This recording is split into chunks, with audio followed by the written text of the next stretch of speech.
5 true horror stories. First up, Kenny Genovese. March 13th, 1964, Kitty was attacked and unalived outside the apartment building where she lived. This story has a dark twist to it. Newspapers at the time reported that over 30 people heard this attack and did nothing, sparking a new debate about something called bystander syndrome or the bystander effect. Another condition related to this is mob mentality. This theory suggests that people are less likely to offer assistance to someone in need when others are present. Kind of sounds like my family growing up. P.S. It should be said that the newspaper article was not entirely accurate. Research into the events of that day revealed that multiple people contacted the police. So don't lose hope in humanity just yet. Next up, the Black Dahlia. Elizabeth Short, also known as the Black Dahlia, was found sliced in half on January 15th, 1947. Interesting enough, there wasn't a drop of blood found at the crime scene. She was given the name the Black Dahlia because of what she was wearing the last time she was seen. The perpetrator of this heinous crime has never been found. Another interesting fact about this case, about 60 people confessed to the crime, however no one has been convicted to this day. It's not uncommon for people to just come out of nowhere and confess to well-known crimes.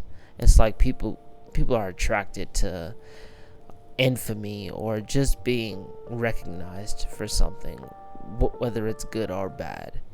It doesn't matter. Everybody's clout chasing. Next up, Jenny Fairgate. A woman checked into the Oslo Hotel May 31st, 1995. 3 days later, she was found deceased from an apparent gunshot wound. It was ruled a supersize, however, some believe it was a homicide. What makes this case truly mysterious? Well, for one, Jennifer Fairgate was not her real name.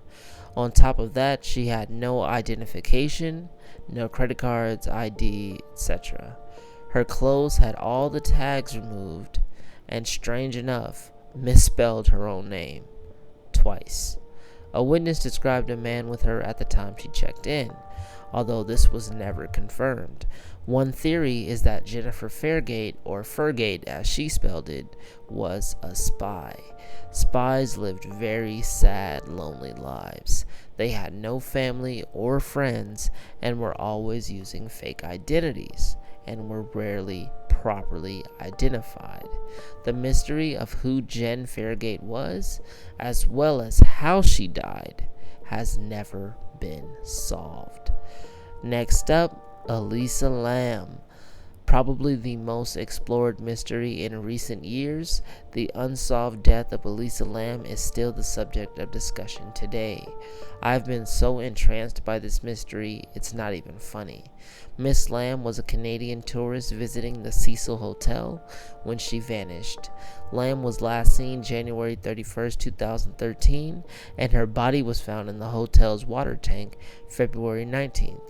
There are so many details to this case, I don't have enough video to go over them, so I'll try to keep it simple. The biggest mystery of this case is the elevator footage that has been in too many YouTube videos to count. With this one mystery comes dozens of others. Probably the most unsettling, other than the surveillance footage itself, the footage released to the public is not all the footage. It's been cut and edited by unknown persons or organizations. Some believe it was the hotel staff, others believe it was the police. Whoever it is, the video has obviously been tampered with, which kind of makes you wonder, why would they release this knowing that people were going to pick up on it? Elisa's death has been ruled a supersize. However, there are too many variables for internet investigators to take this as the whole truth. Last on this list, Cynthia Anderson. This story is so strange, I have a hard time laying out all the facts. August 4th, 1981, Miss Cynthia goes to work, and while they're working alone, she up and disappears. So many weird things happen in this case.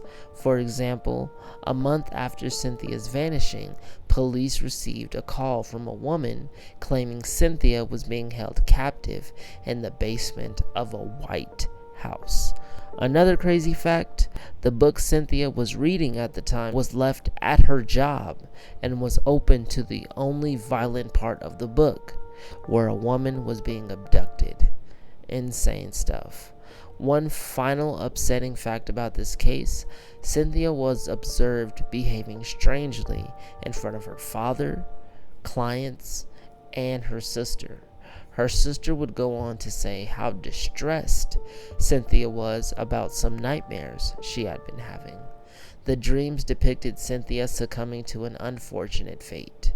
Well, that's gonna be it for me, guys. Please let me know in the comments which of these stories left you the most speechless. If you enjoyed this video, give it a like and subscribe to my channel.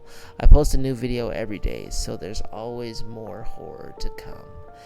Thanks, guys. I'll talk to you soon. Bye.